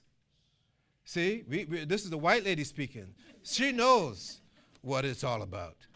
Humus. So from humus comes? Human. Okay. And from human comes? Okay, the white lady ran out of words now. Okay, all right. You're on the right track, though. Humus, black and fertile. Human, right? And humble. Why? Why is humble? Why is humility important? Because you weren't made from gold or even silver. You were made from dirt. So get it through your head. Next time you feel that you're going to puff up your chest and, yes, I'm all of us. No, you're nothing. You're just dirt, right? Because when you finish breathing, what happens? You go back to that same soil and fertilize it. Think about it. So you could see the pattern here, right? Humus, humble, human. That's why humility is so important. Because it doesn't allow you to think that, oh, yeah, you're more than you are. You came down from heaven. No, you didn't. You came from the earth. And not just any earth. It's not polluted. I mean, the God of Israel, I love his wisdom. The way he works everything. And he made the heavens and he made the earth. And then, notice he didn't make man or woman first. They came last when the soil was perfect. You see what I'm saying? So therein is the fertility. Therein is the blackness of it. I'm not saying this because I want to be prejudiced against this white lady here. I'm telling you what happened, the real truth about the situation. That's the thing. So, because I say to people all the time, you show me a white man who so-called, who doesn't have a black ancestor, so-called, and I'll show you a man that doesn't exist. Does that make sense? No, it doesn't. Because if it doesn't exist, how am I showing it to you? You see my point? But don't talk foolishness. All of us came from the same source. That's all. Some of us are tall, some of us are thin, some of us are big, some of us are short. It doesn't matter. You're still made from that same earth. That's how it is. It's how you behave that demonstrates your understanding of your humility or of your creation. Let's put it that way. And to understand your creation, you have to understand your creator. It is as simple as that. So if you want to put on the armor of God and be trained in his army, you have to understand his purpose for calling you. You ought to understand what is his mandate, what is the conditions under which you were called into this army. What will be your role? And how do you enhance that? Do you understand? Does this make any sense? Yeah. So what's another word for this then? For all of what I just told you? Life. It's called life. Anything else, you are dead. If you don't know God, you're dead. If you don't want to know him, you're even more dead. If there's such a thing.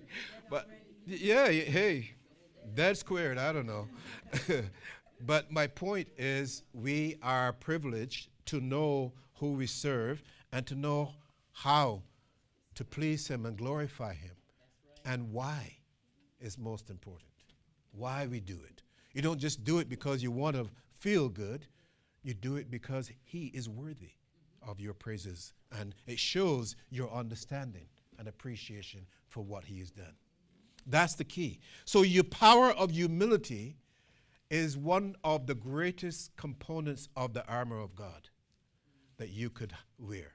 And being able to utilize that armor effectively, of course, would be dependent upon the power of humility. So we know then that there is no human without humus, and no humus without humility, because it didn't come from the top, it came from the bottom, from the best quality of earth that you could find. These things are very important to understand. If this was taught in school, the students would be so much smarter. Everyone would be living in such a cohesive and harmonious community, because you don't think that you're greater than anybody else, because no. We all came from the same dirt. Let us treat each other with respect. Let us give credit to the Creator who took the time to create man and woman. And he didn't just do it because he wanted you to look good, because you're created in his image and likeness. He wanted you to serve, to do us. And therein is the humility magnified, in your service, not in how beautiful, how handsome, how marvelous your hair looks. Okay, so I don't have any. All right, fine. Okay, I get you. It's okay. I didn't bring mine today because I didn't want to show off. But trust me, next week it'll be a whole different story. So we have to remember our Creator, and we have to try to understand our purpose in life. Therein is your humility of not forgetting. Therein is your mandate, your understanding your purpose, and see how is it that we can take advantage. Okay, for instance, my birthday was a few weeks ago in the spring. So I have a role to play. Don't bring the gifts. Put them there. But my point is that I think as a spring baby, I have a very impactful role to play. Why? Because I'm opening the gates of creation. You see what I'm saying? I have a role to play in that endeavor. It's not about me. It's about what I can do to reflect my creation, the timing of it, the purpose of it. All of these are the things that I'm looking at. That is why humility is so important. I'm not trying to impress you with anything. I'm trying to help you, to inspire you. Why? Because you are going to be maybe, let's just say you're the fall baby. You know, I could talk all I want. I can't taste any fruits until the fall. You see what I'm saying? When the harvest time comes, and here's the thing. I have to do what I have to do now with the harvest in mind. You see what I'm saying? So I don't try to grow the best or just because I want to look good. No, I want to make sure that whatever you're going to be eating. Because remember, I think Isaiah said that the vineyard of God is the Israelite nation. And he sowed the seeds accordingly. When he waited for the harvest, the wine was bitter. Didn't taste good. So, he's not drinking that. He had to go to the liquor store and get a replacement. You know what I'm saying? When he, in his backyard, had all of these grapes and everything, no, they're bitter, they're sour. Forget that. He, had to, who's that place that they deliver your food? Uber Eats. Or one of those places. He had to make that call. So we want to be able to glorify the God of Israel through letting him know that this vineyard is going to have the best wine ever. That's the key. And you have to do that, not hoping for the best, but you sow the seeds. And then you nurture them. You see what I'm saying? I'm making sure that they're well watered so that when the time comes for harvest, now you can relax. Oh, wow. That's good. They have to kick you out of the garden because you can't eat all the fruit. You see? So this is how we have to look at it. We have to go back to the beginning and build so that the end could be realized. But you don't start building in the end. You started at the beginning. And when the time comes, then you would get the awards for what you've done, your accomplishments. So humility is very important because, again, we have to reflect on the Creator. It shows our appreciation for the origin and purpose of humans. Thereby, we would be able to evaluate our status, number one, and to recognize the potential that we have individually and collectively, because individually is one thing, but you bring it to the congregation. Then now you're part of something even bigger than you are. And this is very significant. So that we have to, we don't want to overlook anything to make that contribution to the entire group. That we want the group to benefit from us, but collectively, then everything grows. Remember, we must remember this. We are about 70% spirit. 70% spirit. The reason I'm telling you this is because then you could focus on that dynamic even more so than your hair, more so than your beautiful face, more so than the muscles in your body or anything like that magnitude. You see what I'm saying? Focus on your spirit. Make sure that your spirit is properly developed. Make sure that you are protecting your spirit, or just, everyone that comes and say, yeah, I can do this. No. Put them through the test. Okay, tell me the name of the God that you serve. When is the Sabbath day? Do you ever heard of new moon? Or you go through whatever you feel is appropriate for your position. And you then decide whether that spirit is a spirit that is worthy or not. Now, of course, they don't come like that, right? Everyone is under the table, so to speak. So you have to be trained, again, with having the spirit of understanding, which can only come from the God of Israel, having the spirit of truth, of course, from the God of Israel, having the spirit of discernment, knowing what is right, what is wrong, what is truth, what is a lie. You see, and knowing how to utilize them, not just knowing the difference, but how to take advantage. Because sometimes you might have to use a little bit of lie to save your life. That's okay. But you can't lie to your brother or your sister. You can't go to the altar and lie. You see what I'm saying? So you have to know how, when, and so forth. Humility addresses wisdom and understanding.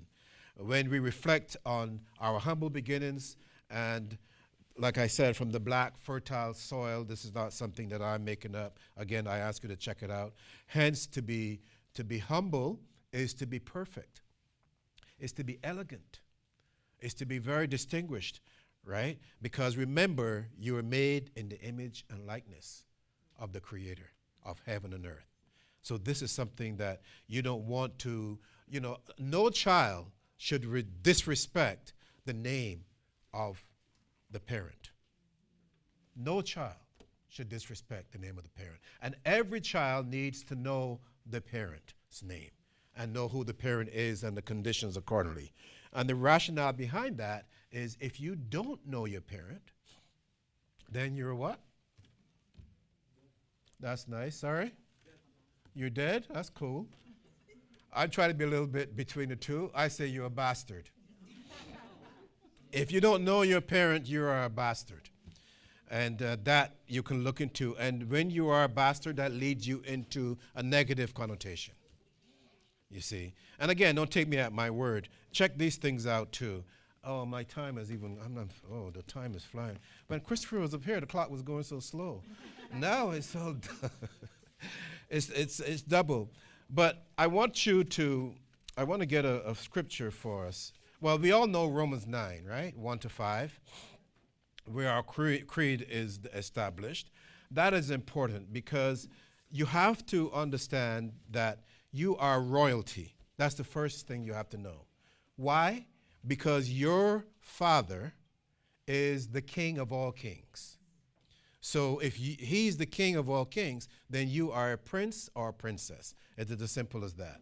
And the second point that you have to reflect, because we've talked about the you must be already, you were chosen and adopted by the Creator. He's not just the Creator, He's the Creator of heaven and earth. And He created man too. So you were chosen and adopted by Him. This is very significant, and I'll tell you why in a minute. The third point that you need to be aware of is we give the honor to rebuild, or we've been given, the honor to rebuild his temple and his kingdom. But his temple of worship, first of all, and this is a supreme temple. We've been given that honor and distinction. And the fourth point is we have also been given the privilege of ruling in his kingdom on earth. Ruling in his kingdom. So on earth, there should be no one above us. So it's the God of Israel in heaven. Then you come down to earth, and the Christ may not be here, but he is overseeing that. And then would be the physical dynamic. Okay, this is very important that we understand these components.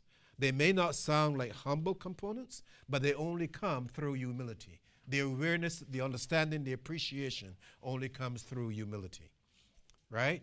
Understanding that you were made from the dirt and understanding that that has a purpose. You have a very significant role to play. Your awareness of that role and your ability to execute accordingly will make a difference. Again, those 4 points, knowing the spiritual dynamics that we talked about earlier, reflect on the creation, the humble beginning, reflect on the fact that you were chosen and adopted by the Creator. So he didn't just made you in his image and likeness. He made you for a reason, for a specific purpose, okay? Third, we were given the honor to rebuild the supreme temple of worship. And so what are you going to do with it, right? You've got to get in there and lead in that endeavor as well, because you are his royal priesthood. You see, these things are so magnificent. I mean, but this is why you need to be humble. Because if you start counting, the more you count, the more you want to go up. But you can only go so high. No man has ever been to the moon or any of the stars. Because flesh and bone is not allowed to go beyond a certain perimeter. It is as simple as that. But that comes with knowledge and of understanding, not ignorance, as I said at the beginning. And the fourth point is we have to rule in the kingdom of God on earth. So don't be out there doing your stupid things and expect that when you go on television that people are going to want to listen to you. Oh, I saw this guy drunk at the party last week. Can't do that. You have to watch your behavioral pattern now because you're not ordinary. You're above average. Go ahead. One of the points he said, we were chosen and adopted. Can you explain that one? Yes. Everybody knows who the chosen people are. Israel, right? That's why I said Romans 9:1. And Paul makes it very, very clear. Do you want me to read it for you? Okay, let's go there then. That's our creed, whereby we establish our foundation. He says, I say the truth in Christ. I cannot lie, or I lie not. My conscience also beareth me witness in the Holy Ghost. So the Holy Ghost now is your witness. That I have great heaviness and continual sorrow in my heart, for I wish that myself were accursed from Christ for my brethren, my kinsmen, according to the flesh, who are Israelites. That's the important point. That's the foundation. To whom pertaineth the adoption. It means that the God of Israel had an opportunity after he created the first man and woman to choose whoever he wanted. He could have chosen the children of Ham. He could have chosen the children of Japheth, but he chose the children of Shem. And not just all. He chose Abram, gave him a new spirit, and named that spirit Abraham. And then Abraham, because Ishmael was Abram's son, but Abraham's first son was Isaac. And Isaac gave birth to Jacob. And Jacob's name was changed to Israel. And from Israel came Israelites. Do you see?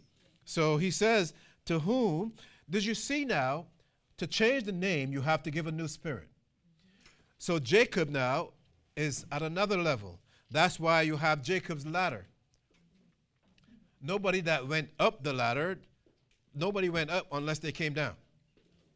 You see what I'm saying? But see, my time is going. And I would love to explain a lot of this stuff because I am so excited by it. And it brings me, well, anyway, we'll get into another situation. But here we are.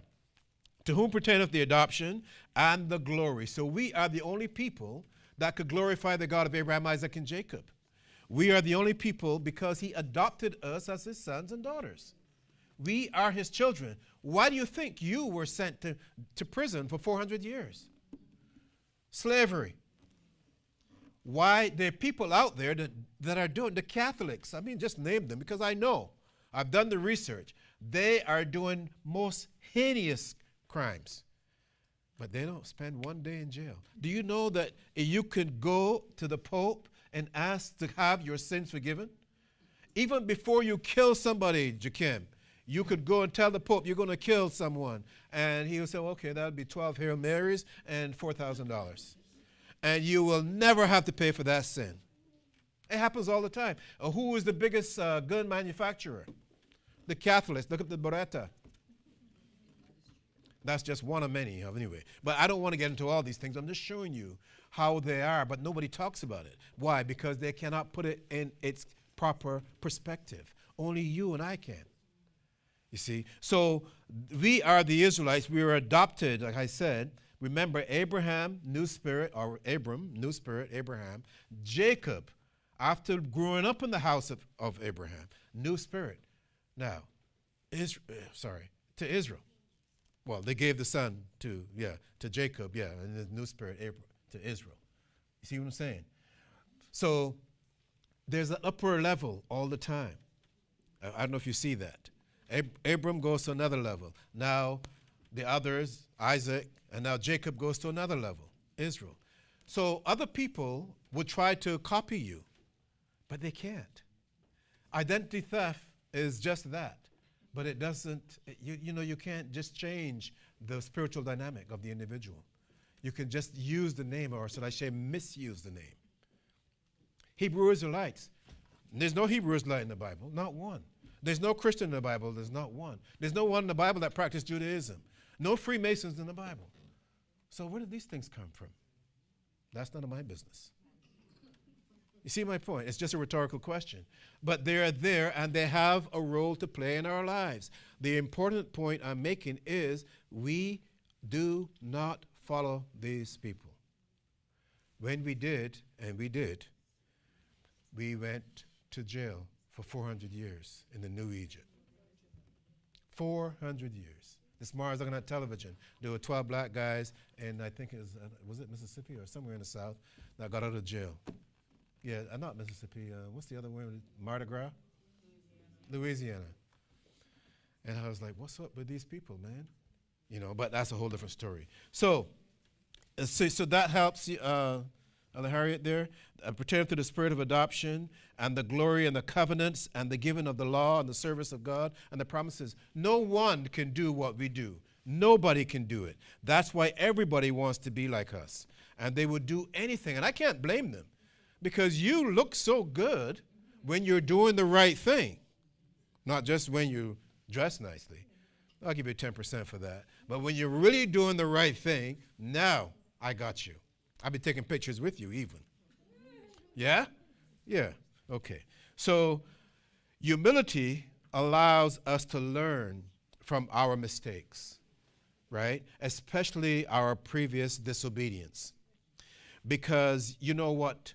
We know the pain. Just thinking about it brings back the pain that is associated with the discipline of our enslavement. Pain for 1 day or 2 days, okay, but for 400 years? And that pain comes with ignorance. I didn't know I couldn't spell God until I came here when I was about 30, right? Because my parents were ignorant of self, because their parents were ignorant of self, and it goes all the way back. So now we know who we are supposed to serve. We know his name. We know our purpose in life. It makes a big difference. We don't have to be, shy, but we don't have to be gross and ignorant either. We could be respectful, courteous, and above all, humble.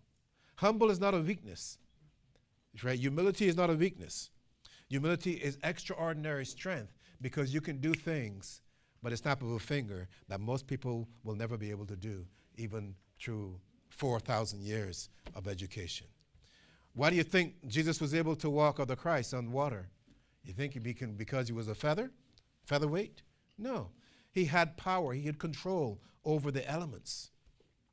Plus, most importantly, he had no sin whatsoever. Zero, nada, nine. Question: when do we receive the spirit of adoption? When? Yeah. That's a tough question. When do I receive? Because the God of Israel, before he created the earth, he already chose you. He already had us in his thought process, which makes perfect sense. And this is what I like about him, because it is not like you're going to go out and buy your Maserati, right, Teacher Matthew, without knowing how you're going to deal with that, how you're going to, drive down the streets and put the right, proper muffler on so you can make a lot of noise. And, and people will stand and watch you, and you have to have the proper colors too to make it attractive. And it doesn't hurt that Matthew is handsome. You see, all of these things, when you combine, he's not going to drive a Honda Civic. Now, I'd do that. But, but my point is, what am I talking about now? I'm not getting caught up. I get caught up with Matthew. And I forget my subject matter. But, yeah, the spirit of adoption has a lot to do with the planning.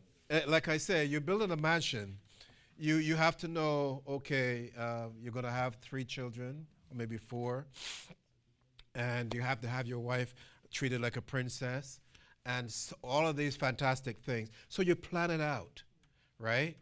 The God of Israel, the earth is his house, if you call it that, if you want to. His house away from home. And he's going to have his children taken care of. All of this is laid out. 12 tribes, even, Why didn't he have 13 or whatever? All of this is so fantastic. And the details, everyone has a specific function, a role to play. All of this was done before he started the process, before he made the first man.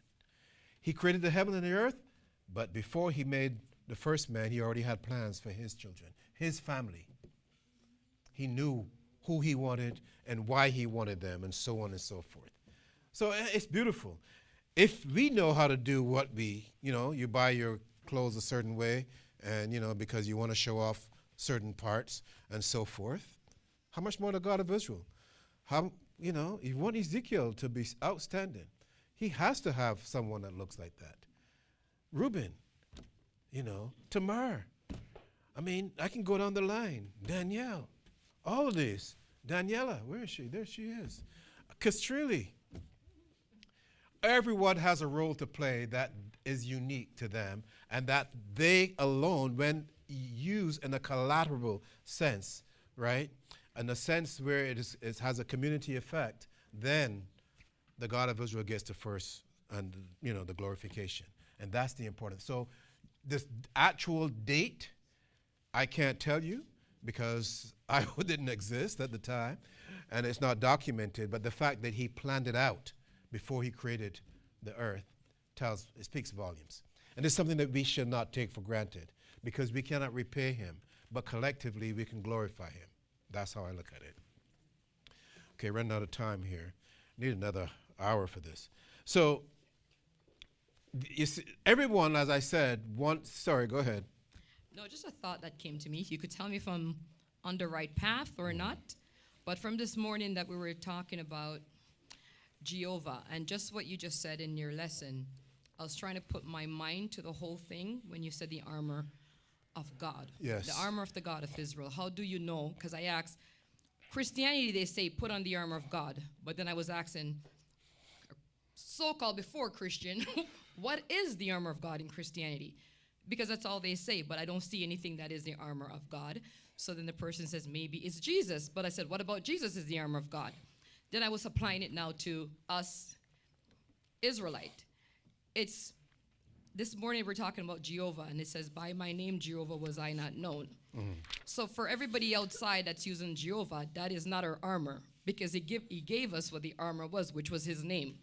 Do not call me this. Call me the God of Abraham, the God of Isaac, and the God of Jacob. Yeah, it would be disrespectful. So, right. Yeah. So that's where even our armor of God start with, is Exactly. knowing who our God is. Yes, and we addressed that at the beginning.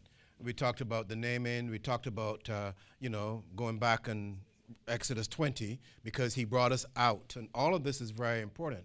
We don't just say God in a basic sense. We have to know his name. We have to know what has he done for us. And as you ask, he's the one that chose us. He's the one that adopted us. And I don't know if you have any adopted, or any of you have been adopted, but now you take on the name of your adopted parents. And you have to be governed by the rules of the household rules of your adopted parents. Now your whole dynamics is going to change, right? Hopefully for the better. So with the God of Israel, this is exactly how it is, because he's your father.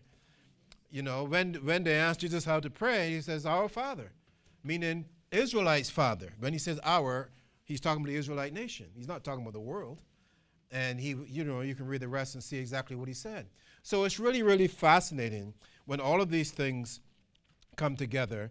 And humility allows us to learn, as I said, from our past mistakes and so on and so forth. And this is why Elder Shadrach has, even our messenger of the covenant, right? He has decided to share our journey with the public. I think Christopher mentioned it earlier. The journey is going to be shared with the public. I don't have the date, but you can check it out on the webpage and see for yourself. And in the journey, we will educate and entertain at the same time. The journey is important because it does what I'm trying to do here in a more, what should we say, efficient. It's not just entertaining, it's educational too, but in a more efficient manner. Because, I tried it, but now you have different actors with more specific, high-quality standards that I cannot produce at this stage, you see. So that's why it's important that we go and see it and reflect on our journey and bring your friends and neighbors with you as well. So this is extremely important. But getting back to our subject of humility, the God of Abraham, Isaac, and Jacob, he made it explicitly clear that he would not tolerate prideful behavior. So you don't want to be in that state of vanity. He stated very plainly, and you can read this in 2 Chronicles chapter 7, verse 14. I wrote it down here. He says, if my people, which are called by my name, we just said that. Why? Because he adopted us, right? Shall humble themselves, notice the word, and pray and seek my face and turn from their wicked ways, then will I hear from heaven and will forgive their sin and will heal their land. 2 Chronicles 7, verse 14. He made it very clear that he will not tolerate prideful behavior. He also placed great emphasis on our humility, especially obedience to his everlasting covenant, because he made that covenant with us. Remember that, by the hand of Moses. And of course, we're talking about the laws, the statutes, and the judgments. And you can read in the book of Leviticus, chapter 26, from verses 38 to 42. That will give you a good summation of what is acceptable and what is not. You don't want to go beyond the situation that. I'll give you one last example because I'm running out of time. One of the best examples of humility is whom? Any guess? Okay, the Christ, yes. The Christ was one of the best examples of humility. He adopted the body of our Israelite brother Jesus. And here's the thing. Jesus was not born in a golden palace, right? Where was he born? In a stable with animals, goats, sheep, cows, whatever. So you have a prince of God the King of Kings, why is he born in a stable? But yet, why did Jesus now, or the Christ, I should say, adopt that body? You see, these are things to think about, to show the humility that is coming from the house of God. Because the Christ is he's his only begotten. He's right here from the God of Israel. So you don't get any more humble than that. That is an example that we need to follow. It is as simple as that. So could you imagine if he was born in a palace made of gold? What would happen? I'm sure that Herod would have come over, kill him, and take all that gold and do whatever they do with it. Because they did come over and take the candlestick, Titus, and took it to Rome, right? It's there. So all of that is, anyway, I've only covered 10% of what I really wanted to say to you today. And, I wanted to even talk about, I'll give you another example. I have the humility of Prince Joseph here. I wanted to talk about this. Because Joseph was such a good example as well. He went through hell, but he came out with great blessings. He went from a slave to being the governor of all Egypt, an advisor to Pharaoh. And he made Egypt rich and powerful. But I don't have the time, unfortunately. Christopher took too much time. If he had only spent 15 minutes, I would have a little bit more time to get into some of these things with you. But I want to thank you for taking the time to listen, and I hope and pray that the God of Israel will continue to bless you real good. Peace.